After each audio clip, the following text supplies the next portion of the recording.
Why KVH is always greater than or equal to KWH?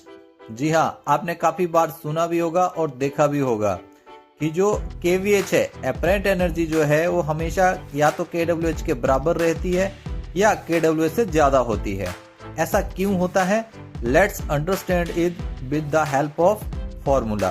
तो जो KVH को calculate करने का फॉर्मूला है that is KVH is equal to KWH square plus KVRH square, active energy का square plus reactive energy का square और इन दोनों का स्क्वायर रूट।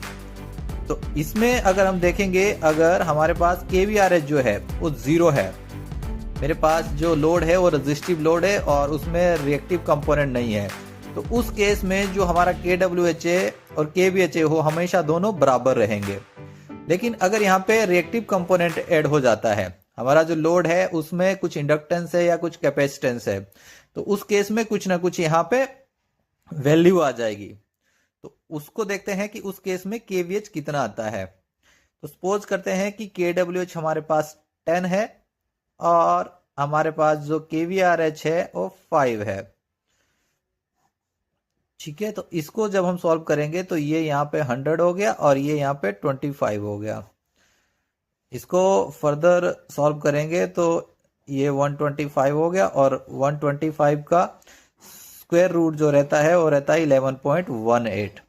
तो हमारे पास जो KVH की वैल्यू आई दैट इज 11.18 और जो हमारे पास KWH कितना था, KWH था हमारे पास 10 KWH।